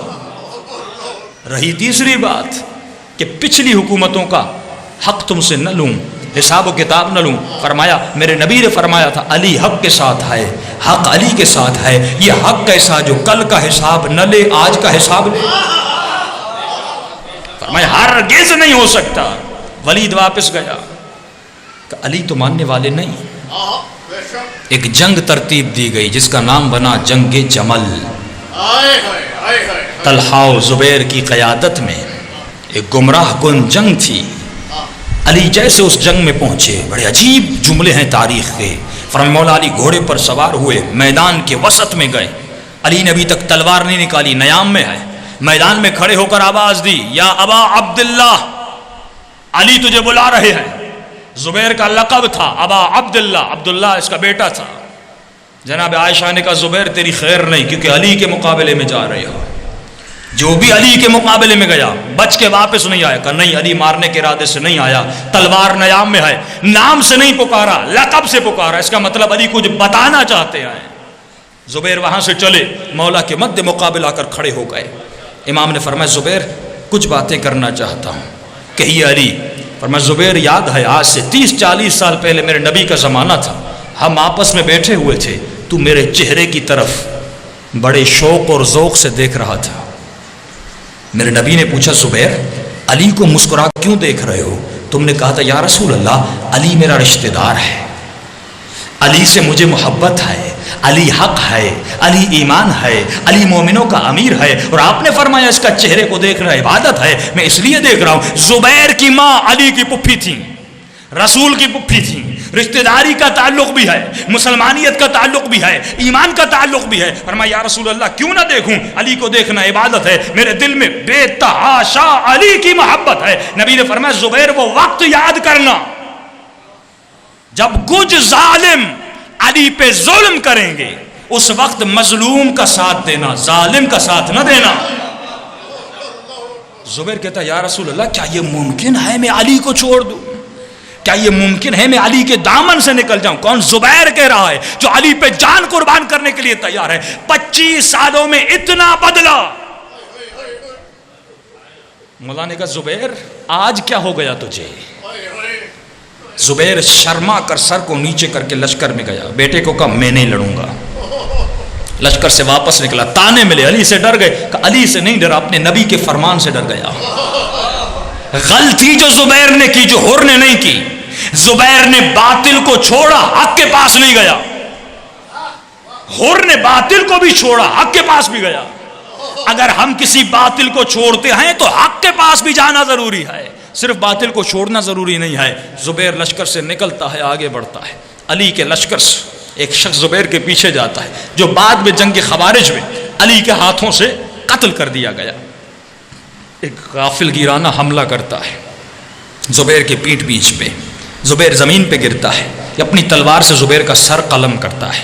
زبیر کی تلوار بھی اٹھاتا ہے، زبیر کا سر بھی اٹھاتا ہے. خیمے علی ابن ابی طالب میں آتا ہے، ایک مرتبہ سر مولا کے قدموں میں رکھتا ہے، علی نے جیسے سر کو دیکھا کہا اے بدبخت، تجھے کس نے کہا تھا جو جنگ سے لوٹ کے گیا ہے اس پہ حملہ کرو؟ ہم جنگ سے بھاگے ہوئے لوگوں پر حملہ نہیں کرتے، جو ہم پہ حملہ کرتے ان پہ حملہ کرتے ہیں، یہ کردار علی کا کردار نہیں ہے۔ کہتا یا علی میں نے انعام کے لیے کیا؟ مولا فرماتے میں نے اپنے پیارے نبی سے سنا تھا مارنے والا بھی جہنمی، مرنے والا بھی جہنمی، قاتل اور مقتول دونوں جہنم میں جائیں گے۔ ایک مرتبہ مولا نے زبیر کی تلوار کو دیکھا، عجیب جملے روایت کے، علی نے تلوار کو آنکھوں پہ رکھا، آنکھوں سے آنسو بہنے لگے، کہ یہ وہ تلوار ہے جس نے میرے نبی کے دل کو خوش کیا تھا، یہ وہ تلوار ہے جس نے اسلامی جنگوں کو فتح تک پہنچایا تھا، یہ وہ تلوار ہے جس نے کفار کا خون بہایا تھا، اتنی عظیم تلوار جسے علی اپنی آنکھوں پر رکھے۔ لیکن مولا فرماتے ہیں اس تلوار کے مالک کو کیا ہوا؟ ذرہ برابر راستے سے جو انسان ہٹتا ہے، چاہے وہ کتنی بلندیوں پر ہو، جتنا انسان بلندیوں پہ جاتا ہے جب گرتا ہے اتنا ہی نیچے آ کر گرتا ہے، اسے چوٹ لگتی ہے۔ تو سوال یہ ہے ہم کیا کریں کہ ان مصیبتوں سے بچیں؟ زبیر بھی نمازی تھا، زبیر بھی عابد تھا، زبیر بھی صائم تھا، زبیر بھی علی کا ذاکر تھا، لیکن ایک وقت آیا زبیر گمراہ ہو گیا۔ ہم کیا کریں؟ وہ غذائے جامع، وہ ملٹی وٹامن جو روح کو دی جائے اور روح گمراہ نہ ہو پائے، وہ کون سی چیز ہے؟ اللہ کی آواز ہے قرآن میں اہدنا الصراط المستقیم، وہ غذا ہے صراط مستقیم کی۔ وَاعْبُدْ رَبَّكَ حَتَّى يَأْتِيَكَ الْيَقِينُ، وہ غذا ہے عبودیت کی غذا۔ زبیر عابد تھا، عبد نہیں تھا، شیطان عابد تھا، عبد نہیں تھا، نمازیں پڑھتا تھا، روزے رکھتا تھا، لیکن جب عبودیت کی باری آئی خدا نے کہا یہ کرو، اس نے نہیں کیا۔ عبد کا مطلب ہے نوکر، جب تک ہم نوکر نہیں بنتے، نوکر کا مطلب ہے جو وہ کہے وہ تم کرو، اسے نوکر کہتے ہیں۔ یہ نہیں کہ مال آ گیا، کچھ وابستگیاں، مثال کے طور پہ مال سے وابستگی ہے، اولاد سے وابستگی ہے، اپنی کسی چیز سے وابستگی ہے۔ آیت اللہ العظمہ بروجردی انہوں نے ایران کے تمام ذاکروں کو جمع کیا، جمع کر کے اپنے پاس بلایا، پوچھا آپ کس کی تقلید میں ہو؟ سب نے کہا قبلہ ہم آپ کی تقلید میں ہیں، سب سے بڑے وقت مرجع تھے۔ تو انہوں نے کہا میں نے سنا ہے محرم کے دنوں میں تم لوگ ایسی شاعری کرتے ہو، ایسے جملے کہتے ہو جو دین کے خلاف ہیں، شرکیہ جملے ہیں، میں مجتہد ہوتے ہوئے تمہیں کہتا ہوں ان جملوں سے بچو۔ سنے کہ انہوں نے کیا کہا؟ کہ قبلہ صاحب پورا سال آپ کی تقلید کرتے ہیں، 10 دن ہم آپ کی نہیں سنیں گے، یہ مقام عبد پہ نہیں ہے، یعنی جو مجھے پسند آئے گا میں کروں گا۔ اگر خدا کہے روزہ رکھو تو رکھو، اگر کہے روزہ چھوڑو تو چھوڑو، یہ مقام عبدیت ہے۔ کوئی زیادہ متقی نہ بنے کہ بھائی میرے لیے سفر میں روزہ رکھنا آسان ہے میں رکھتا ہوں، اللہ کہتا نہیں، مقام عبد یہ ہے جتنا کہوں اتنا کرو۔ آج بعض لوگ علی کی محبت میں اتنا آگے نکل جاتے ہیں، یہ مقام عبد نہیں ہے، مقام عبد یہ جتنا کہا گیا اتنا کرو۔ اکثر یہ بیماریاں جو وسوسے کی بیماریاں ہیں، لوگ وضو کرتے ہیں، ایک بار کیا پھر وسوسہ آیا، پھر دوبارہ کیا پھر وسوسہ آیا، زیادہ خود کو متقی سمجھنے لگتے ہیں، نہانے گئے 4 گھنٹہ بندہ نہا رہا ہے، یہ وسوسہ کیا ہے؟ یہ مقام عبد سے دور ہے، جتنا خدا نے کہا اتنا کرو۔ ہمارے استاد آیت اللہ مجتہدی بڑا اچھا جواب دیتے تھے کہ لوگ وضو میں اتنا وسوسہ کرتے ہیں، نہانے میں اتنا وسوسے کا شکار ہوتے ہیں، ارے یہ جگہ پاک ہوئی کہ نہیں ہوئی، 10 مرتبہ اس کو دھوتا ہے، بدن پاک ہوا کہ نہیں ہوا، 10 مرتبہ بدن کو دھوتا ہے۔ کہ فضول چیزوں میں تمہیں وسوسہ بڑا آتا ہے، کبھی خمس میں تمہیں وسوسہ کیوں نہیں آیا؟ مال میں کسی کو وسوسہ نہیں آتا کہ ایک بار خمس دیا پھر کو یار دیا کہ نہیں دیا دوبارہ دو، پھر کہو دیا کہ نہیں دیا تیسری بار دو۔ مال میں کسی کو وسوسہ نہیں آتا، پانی میں وسوسہ آتا ہے، نہانے میں وسوسہ آتا ہے، علی کا ذکر آتا ہے تو وسوسہ آتا ہے۔ اللہ فرماتے مقام عبد یہ ہے جتنا کہا گیا اتنا کرو، یہی مقام عبودیت ہے، اور اسی مقام یہی وہ غذا ہے جس کی طرف اہل بیت ہمیں دکھلانا چاہتے ہیں، جو خدا نے کہا وہ کرو۔ اب مولا 4 قسمیں لوگوں کی بتاتے ہیں، فرماتے ہیں کچھ لوگ وہ ہیں ایک بات یاد رکھیے، بہت بڑی معروف کتاب ہے، میں بارہا ممبر سے کہہ چکا ہوں، جامع السعادات، آغائے نراکی نے لکھی ہے، علم اخلاق پر یہ کتاب ہے، یہ ایک ملٹی وٹامن ہے، ہر شیعہ کے گھر میں یہ کتاب ہونی چاہیے۔ ان کے بیٹے نے کتاب لکھی مجمع السعادات، باپ نے لکھی جامع السعادات۔ یہ کن کے زمانے کے تھے؟ آیت اللہ بحر العلوم کے زمانے کے تھے۔ آغا بحر العلوم کو پتا چلا کسی نے علم اخلاق پر ایسی کتاب لکھی ہے کہ انسانوں کے نفسوں کو، روحوں کو پاک کر دے، ایک پورا سلیبس ہے کس طرح اپنی روح کو بلندی تک لے جانا ہے۔ آج کسی مومن اور شیعہ کے گھر میں نہیں، یہ ترجمہ ہو چکا ہے۔ جیسے آغا بحر العلوم نے یہ کتاب پڑھی، بہت کتاب پسند آئی، بہت زیادہ کتاب پسند آئی۔ آغائے نراکی عراق پہنچے، لوگوں نے بڑا ان کا استقبال کیا۔ انہوں نے کہا کہ لوگوں نے آغا بحر العلوم کو کہا کہ نراکی صاحب نجف میں آئے، تمام تو علماء ان سے ملنے گئے ہیں، آپ بھی چلیے۔ انہوں نے انکار کیا کہ میں نہیں چلوں گا۔ پورے نجف کا ایک ایک عالم آیت اللہ نراکی کے ساتھ ملنے گیا۔ آیت اللہ بحر العلوم، جس کے واقعات میں بیان کر چکا ہوں، علم کا دریا، جن کو امام زمانہ سے یہ علم ملا، سینہ مولا کے سینے سے ملا، اور مولا نے دعا کی، اللہ نے اس کے سینے کو علم کا دریا بنا دیا۔ یہ وہ بحر العلوم ہے۔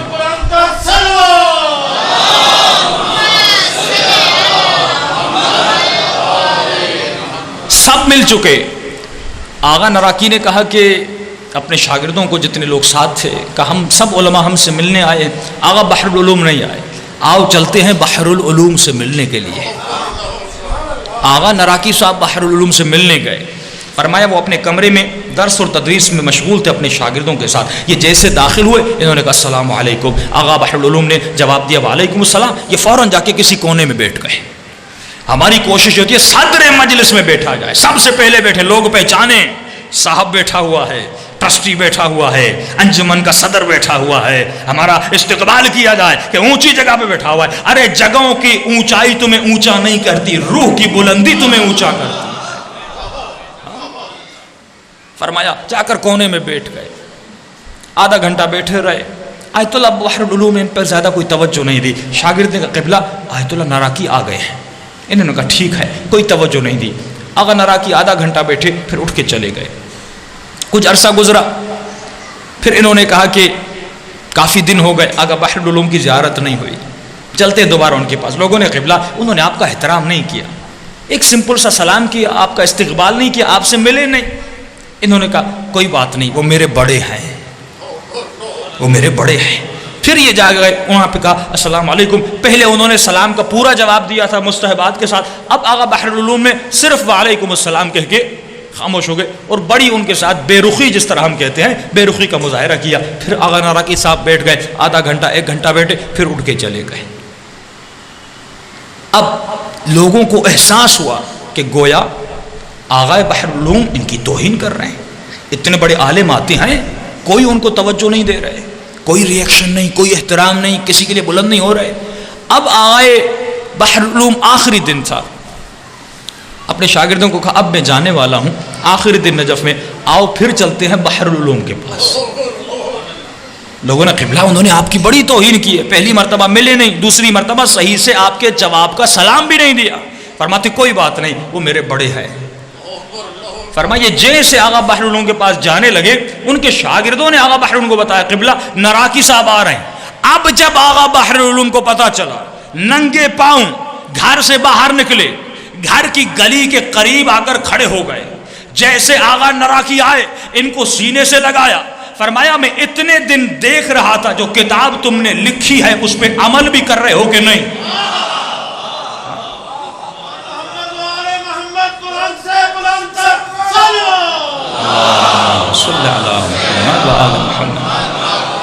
کہیں ایسا تو نہیں میں نے تمہارا احترام نہیں کیا، تمہارے دل میں مومن کے لیے رنجش پیدا ہو جائے، تمہارے دل میں میلا پن پیدا ہو جائے۔ میں تمہارے دل کے پانی کو دیکھ رہا تھا، وہ کتنا صاف ہے، کتنا پاک ہے۔ کسی مومن کے بارے میں سوء ظن تو نہیں کر رہے، لیکن تم نے حسن ظن رکھا۔ واقعاً جو تم نے کتاب لکھی ہے اس کتاب پر تم نے عمل بھی کیا ہے۔ مولا فرماتے یہ ہے بندگی، یہ ہے نوکری۔ ہم نوکر بننے آئے ہیں، عابد بننے نہیں آئے، عبد بننے آئے ہیں۔ جو خدا کہے وہ ہم کریں۔ اب مولا تقسیم کرتے ہیں، فرمایا 4 طرح کے لوگ ہیں، وقت بہت ہو گیا، 4 طرح کے لوگ ہیں۔ مولا فرماتے پہلا بندہ وہ جو اچھائی تو کرتا ہے لیکن اپنی اچھائی میں بھی برائی کرتا ہے. یہ بہت باریک پوائنٹس ہیں جن پہ ہم توجہ نہیں دیتے. اچھائی تو کرتا ہے لیکن اپنی اچھائی میں برائی کرتا ہے. یہ حالی کیا مطلب؟ فرمایا کوئی اس سے قرضہ لینے جاتا ہے, یہ اس مومن کو پیسے تو دیتا ہے لیکن اتنے تانے دیتا ہے, اتنا ذلیل کرتا ہے کہ یہ مومن کہتا ہے دوبارہ مر جاؤں گا لیکن اس سے جا کر قرضہ نہیں لوں گا. یہ فقیر کو مال تو دیتا ہے, مدد تو کرتا ہے, کسی یتیم کو پالتا تو ہے, کسی غریب کو پالتا تو ہے, یتیم بھتیجی کو بڑا تو کرتا ہے, بھتیجے کو اسکول میں پڑھاتا تو ہے, لیکن اتنا ذلیل کرتا ہے, اتنا خوار کرتا ہے. مولا فرماتے ہیں کہ اپنی اچھائی کو ضائع کر دیتا ہے. ارے اچھائی کرو تو علی کی طرح کرو. 3 دن تک کوفے کے یتیموں کو تب پتہ چلا جب 3 دن کھانا نہیں آیا, تب پتہ چلا کہ کھانا دینے والے علی مرتضیٰ تھے. دوسری قسم مولا فرماتے ہیں وہ لوگ جو اچھائی کرتے ہیں اپنی اچھائی میں بھی بہت اچھائی کرتے ہیں. فرمایا وہ کیسے؟ فرمایا وہ حسین ابن علی کی طرح. مدینے میں ایک شخص آیا, لوگوں سے پوچھا اس شہر میں کریم کا گھر کون سا ہے؟ لقب کریم امام حسن کا تھا لیکن مولا شہید ہو چکے. لوگوں نے کہا حسین ابن علی کے دروازے پہ چلے جاؤ. مولا کے دروازے پر آتا ہے, دستک دیتا ہے, جیسے دروازہ کھلتا ہے امام حسین کے قصیدے پڑھنا شروع کرتا ہے. کہتا ہے اے کریم ابن کریم, نہ آپ کے بابا نے کسی کو خالی ہاتھ لوٹایا, نہ آپ کے در سے کوئی خالی ہاتھ گیا, آج میں آپ کے در پہ فقیری کرنے آیا ہوں. فرمایا فوراً امام حسین گھر کے اندر گئے, ایک چھوٹا سا رومال مولا نے گھر پہ رکھا. امام کے پاس جتنے پیسے تھے مولا نے رومال پہ رکھے. گھر میں بیویوں کو کہا کہ تمہارے پاس بھی اگر جو کچھ ہے فقیر کو مدد کرنا چاہتا ہے وہ اس رومال میں ڈال دے. کسی بیوی نے بالیاں ڈالی, کسی بیوی نے چوڑیاں ڈالی, کسی بیوی نے اپنے زیور اتار کے رکھ دیے. مولا نے اس کو جمع کیا. راوی کہتا وہ حسین نے پورا دروازہ نہیں کھولا, دروازہ اتنا کھولا جہاں سے حسین کا ہاتھ باہر جا سکے, اور امام نے اس کے ہاتھ میں رکھا. فرمایا میں حسین معذرت چاہتا ہوں, اگر جو دے رہا ہوں وہ تمہاری جتنی ضرورت ہے اگر اس سے کم ہے پھر کبھی آنا, حسین ابن علی اگر جتنا ہوگا تمہیں عطا کرے گا. یہ زار و قطار ہونے لگا, مولا یہ میرے لیے بہت ہے, میں صرف آپ کا کرم دیکھنا چاہتا تھا. یہی کردار اہل بیت علیہم السلام ہے. ایک بہت بڑے عالم دین تھے ایران کے, یہ بات یاد رکھیے, جب انسان کریم بن جاتا ہے یعنی مظہر صفت حسین اور حسن ابن علی بن جاتا ہے. ہمیں مظہر بننا ہے.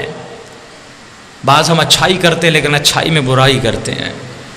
ایران میں ایک بہت شخص معروف تھا, نام تھا رسول ترک. یہ معاشرے میں مشہور تھا, یہ بڑا لوفر ہے, یہ بڑا بدماش ہے. ایک شخص تھا جو حسین کی مجلس کرواتا تھا. جیسے یہ رسول ترک مجلس حسین میں آنا چاہتا تھا, اس نے لوگوں کو ایسے روک دو, بدماشوں کا حسین کی مجلس میں کوئی کام نہیں, اس کو حسین کی مجلس میں نہیں آنے دو. کہ لوگوں نے دھکے دے کے باہر کر دیا. رسول ترک زار و قطار رونے لگا. یہ شخص کہتا ہے جس نے روکا تھا, کہتا رات کو گھر گیا, خواب کے عالم میں دیکھتا ہوں حسین ابن علی کا خیمہ لگا ہوا ہے. خیمے کے اندر میرے آقا حسین ابن علی ہیں. خیمے کے اطراف میں کتا ہے جو حسین کی خیمے کی حفاظت کر رہا ہے, حفاظت کر رہا ہے. کہ جیسے میں نے کتے کی شکل میں غور سے دیکھا, اس کی شکل میں مجھے رسول ترک نظر آیا جسے میں نے مجلس میں آنے سے روکا تھا. اب کہتا جیسے نیند سے اٹھا, پورے شہر تہران کو چھان مارا کہیں مجھے یہ مل جائے. جیسے ملا میں نے قدموں پہ ہاتھ رکھے, میں نے کہا اب جب بھی حسین کی مجلس میں آنا چاہو آ جانا, کوئی تمہیں نہیں روکے گا. اس فرش علا پر آنے سے یہ رسول ترک پریشان ہوا. ارے پہلے منع کیا, دھکے دھار کے نکال دیا, اب کیوں مجھے دعوت دے رہے ہو؟ یہ بتانا بھی نہیں چاہتا تھا. کیا بتاتا؟ میں نے تجھے خواب میں کتے کی شکل میں دیکھا ہے. بہت شرمندہ تھا, کیسے بتائے؟ جب رسول نے اصرار کیا, اس نے کہا میں نے خواب میں دیکھا ایک نورانی خیمہ ہے, خیمے کے اندر زہرا کا لال حسین ابن علی ہے, ایک حیوان ہے جو خیمے کے اطراف میں گھوم رہا ہے اور حسین کے خیمے کی حفاظت کر رہا ہے. اس حیوان کی شکل میں تیری صورت تھی. کہ رسول ترک زار و قطار رونے لگا, بہت رویا, لیکن آخر میں اللہ کا شکر ادا کیا, اے خدا کم از کم حسین نے مجھے اپنی حفاظت کا کتا تو بنا لیا, اس قابل تو سمجھا میں حسین کے خیمے کی حفاظت کروں. کہ اس کے بعد رسول ترک ہر مجلس میں ہوتا تھا, مسائل پڑھے جاتے تھے, لوگ رو رو کے چلے جاتے تھے, یہ آدھا آدھا گھنٹہ حسین کے غم میں روتا رہتا تھا. مولا فرماتے کسی کے بارے میں برا نہ سوچنا. کچھ وہ جو اچھائی کرتے ہیں اچھائی میں برائی، کچھ وہ لوگ ہیں جو اچھائی میں اچھائی کرتے ہیں، کچھ وہ ہیں جو سمپل برائی کرتے ہیں، چوری کر دی، کوئی گناہ کر دیا، ایک سمپل سی برائی کی. فرمایا کچھ وہ ہیں جو برائی میں بھی بے انتہا برائی کرتے ہیں، ان سے بچا کرو، یہ بہت خطرناک ہے. میرے چوتھے امام نے بڑی اچھی تشریح کی کہ مولا ان کی مثال دیجئے. برائی میں بھی برائی، امام نے فرمایا برائی کرتے ہیں لیکن اس انداز سے کرتے ہیں تاریخ میں کسی نے ایسی برائی نہ کی ہو.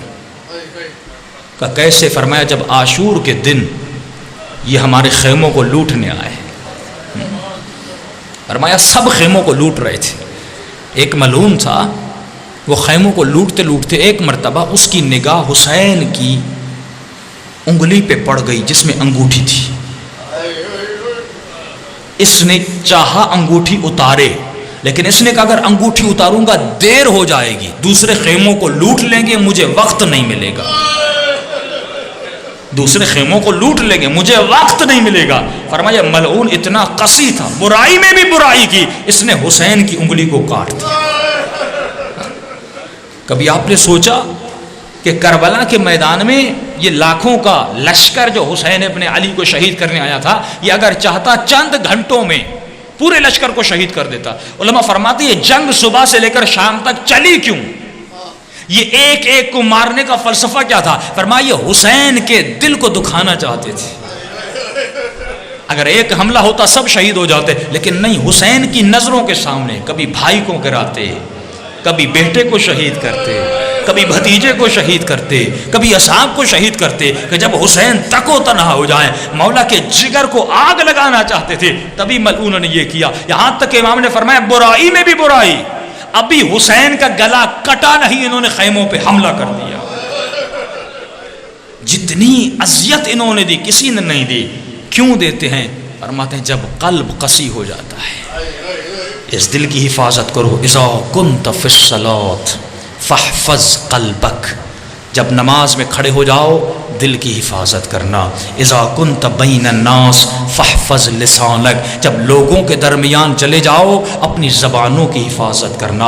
واذا کنت فی بیت غیر فاحفظ عینک، جب کسی غیر کے گھر میں چلے جاؤ آنکھوں کی حفاظت کرنا. اے علی والو دل کی کھڑکیاں ہیں، زبان دل کی کھڑکی ہے، کان دل کی کھڑکی ہے، آنکھیں دل کی کھڑکی ہے. اگر آنکھ سے گناہ کرو گے فرمایا دل کالا ہو جاتا ہے، اگر زبان سے غیبت کرو گے دل کالا ہو جاتا ہے، اگر کانوں سے حرام کی آواز سنو گے دل کالا ہو جاتا ہے. فرمایا قیامت کے دن جوانوں کو لایا جائے گا. اے جوان تو بتا تو نے گناہ کیوں کیا؟ کہے گا اے خدا تو نے حسین بنایا تھا، نہ تو حسین بناتا نہ بے گناہ کرتا. ایک نوجوان خاتون کو لایا جائے گا، بتا تو نے گناہ کیوں کیا؟ تم میکس گیدرنگ میں کیوں گئی؟ تم نے نامحرموں کے ساتھ تعلقات کیوں بنائے؟ کہے گی اے خدا تو نے اچھی آواز دی تھی، تو نے اچھی شکل دی تھی، لوگ میری طرف اٹریک ہوتے تھے، نہ تو اچھی شکل دیتا نہ تو اچھی آواز دیتا نہ میں گناہ کرتی. ایک مرتبہ اللہ کی قدرت کو جلال آئے گا. ہاں پیسوں کی وجہ سے گناہ کیا، قدرت کی وجہ سے گناہ کیا، اور آج یہ کہتے ہو مجھے قدرت کیوں دی، مجھے پیسہ کیوں دیا، مجھے اچھی شکل کیوں دی، مجھے اچھی آواز کیوں دی. ایک مرتبہ آواز قدرت آئے گی، یوسف کو بلایا جائے، کہا یوسف سے زیادہ حسین ہو، میرے یوسف نے گناہ نہیں کیا. ایک مرتبہ اس خاتون کو کہا جائے گا دیکھو مریم کو بلایا جائے، کہا مریم سے زیادہ تم خوبصورت ہو. مریم کس ماحول میں پلی لیکن کتنی عفت تھی، اپنے دامن کی حفاظت کی. نوجوانوں کے لیے علی اکبر کو بلایا جائے گا. قیامت کے دن کوئی بہانہ نہیں. شب قدر کی ایک رات باقی ہے، 2 راتیں گزر گئی. مولا فرماتے شقی ہے وہ جو رمضان میں بھی اپنے گناہوں کو نہ بخشوا سکے. کتنی رحمت کے دروازے پروردگار عالم نے کھولے ہیں، کوئی لمٹ نہیں ہے کتنے گناہ کیے ہیں، کتنے سال گناہ کیے ہیں، کتنی عمریں. فرمایا نہیں بس آ جا توبہ کر لے، خلوص دل سے توبہ کر. ایسی توبہ پلٹ کے نہ جانا ہور کی طرح، ایسی توبہ پھر گناہ کی طرف نہ جانا. مولا فرماتے وہ توبہ قبول ہے، اس گناہ کی توبہ قبول ہے جس گناہ کی لذت نفرت میں بدل جائے. زنا کی توبہ کر رہے جوان، زنا کو نفرت میں بدلو. جھوٹ کی توبہ کر رہے ہو, جھوٹ کو نفرت میں بدلو. نشے کی توبہ کرو, ایسا نہ صبح نشے کا سوچو تیرے دل میں لذت پیدا ہو پھر جا کر گناہ کرو گے. اس نشے کو نفرت میں بدل دو, اور نفرت میں تب بدلو گے جب اہل بیت کے فرامین کے قریب جاؤ گے. ہر شب قدر میرا آپ کا نامہ اعمال امام کی خدمت میں جاتا ہے. مولا فرماتے ہیں جب تیری نیکیوں کو دیکھتا ہوں میرا دل خوش ہوتا ہے, جب تیری برائیوں کو دیکھتا ہوں تیرا مولا بڑا روتا ہے. آج امام کو رلانے کے لیے نہیں آئے, دعا کرنے کے لیے آئے. اے خدا نام اعمال پاک کر. جب شب 23 مولا کی خدمت میں جائے تو مولا کہے ہاں یہ میرا چاہنے والا ہے. سب مل کے اللہم صلی علی محمد وآل محمد. اللہم صلی علی محمد وآل محمد. اللہم صلی علی محمد وآل محمد. بلند آواز سے اللہم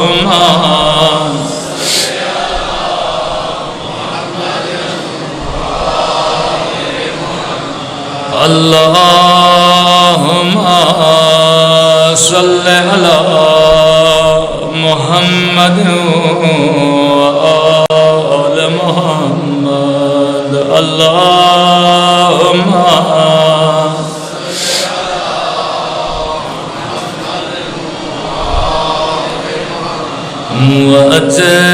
وأجل فرجهم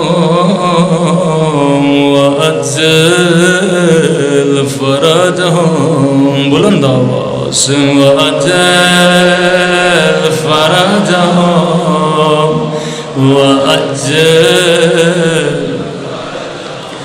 وأجل فرجهم وأجل. عزیز و امام زمانہ فرماتے ہیں میرے جانے والوں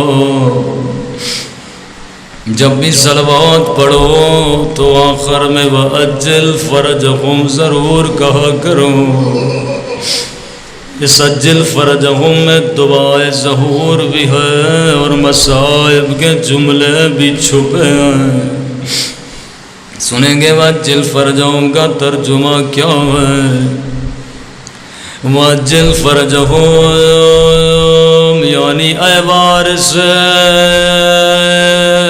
زخمی سر علی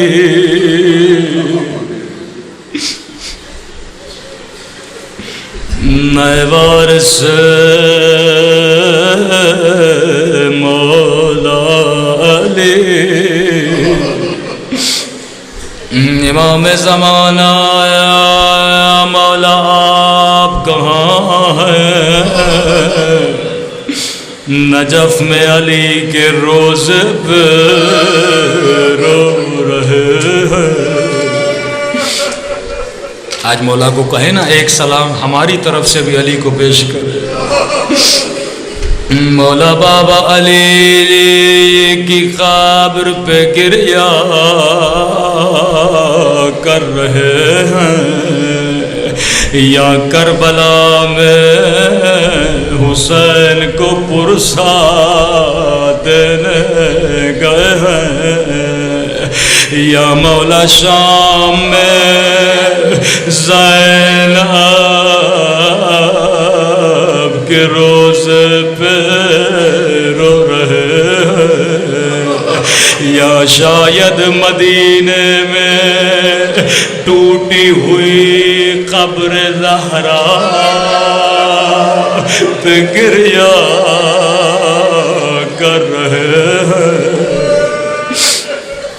اب یہ میرا تصور ہے مولا کیا کہتے ہوں گے قبر زہرا پہ. شاید کہتے ہوں گے اماں زہرا دعا کرو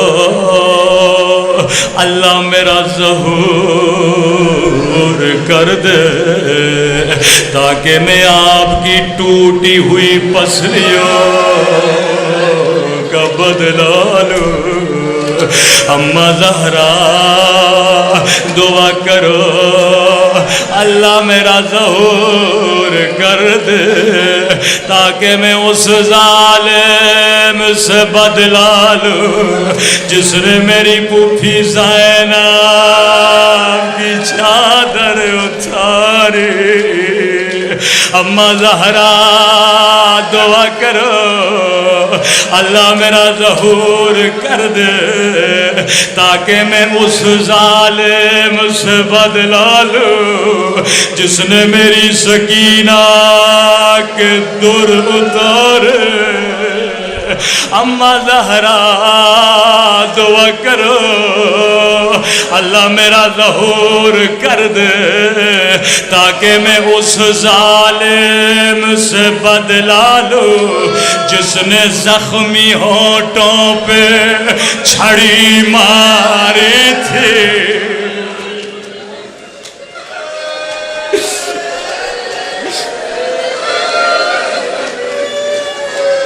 اکثر ذاکر پڑھتے ہیں سب سے زیادہ جو امام روئے ہیں وہ میرے مولا سجاد ہیں، 40 سال خون روتے رہے۔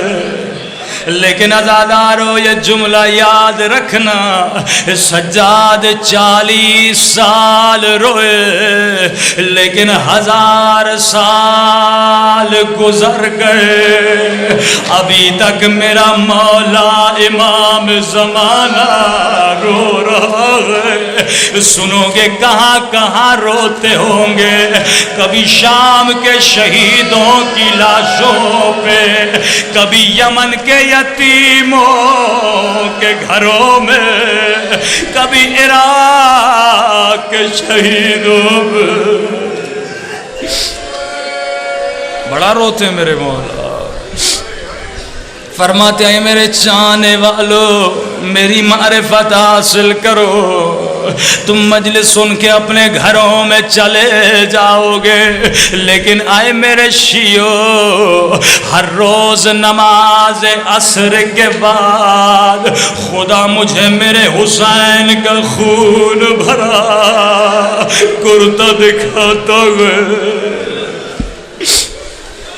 اب امام فرماتے ہیں کسی عالم کو، اے عالم میرے شیعوں کو جا کر کہہ دینا میں امام زمانہ کربلا کے مصائب پہ اتنا نہیں روتا جتنا تمہارے گناہوں کو دیکھ کے روتا ہوں۔ خاک ہو میرے سر پہ، وائے ہو میرے سر پہ، اگر میرے گناہوں کی وجہ سے زہرا کا لال رو۔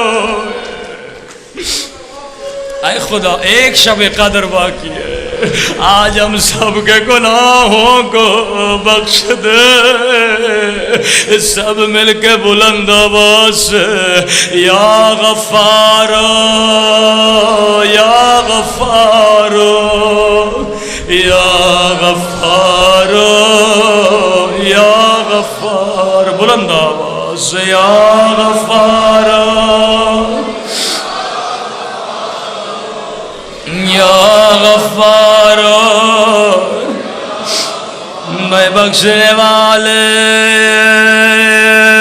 میرے اللہ، آج ہم سب سے راضی ہو جاؤ۔ آج ایسا واسطہ دیں خدا کبھی آپ کا واسطہ رد نہ کرے۔ میرے چھٹے امام فرماتے ہیں ہم نے اپنے شیعوں پہ ایک پردہ ڈال دیا۔ مولا کیوں ڈالا؟ فرمایا کیونکہ ہماری مصیبتوں کو یہ برداشت نہیں کر پاتے، مر جاتے۔ اگر یہ پردہ ان کے دلوں سے ہٹایا جائے، میں کہوں گا مولا آج اس پردے کو ہٹا دے، آج ہم اپنی آخرت کو بخشوانے آئے، اگر اس رمضان میں بھی نہ بخشا گیا تو پھر کب بخشا جاؤں گا؟ اگر آج بھی اپنے مولا کو راضی نہ کر سکا تو پھر کب راضی کروں گا؟ کون سا واسطہ؟ امام زمانہ فرماتے ہیں میرے چاہنے والو، جب بھی خدا کو واسطہ دو، خدا کو میری پھوپھی زینب کا فرمائیے واسطہ خدا کبھی رد نہیں کرتا۔ اے خدا تجھے واسطہ آج کی رات زینب کی یتیمی کا، آج صرف بی بی زینب یتیم نہیں ہوئی بلکہ میں کہوں گا سارے شیعہ یتیم ہو گئے کیونکہ علی چلے گئے۔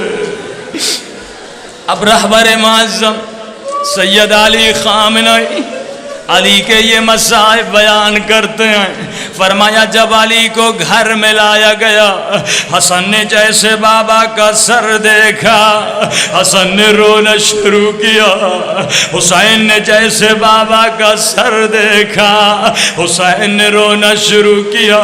ایک مرتبہ زینب کی باری آئی جس نے بچپنے میں اماں کی پٹیاں باندھی تھی، زخمی پہلو پہ مرہم رکھا تھا، اب بابا کے سر پہ پٹیاں باندھ رہی ہے اور زینب رو رہی ہے۔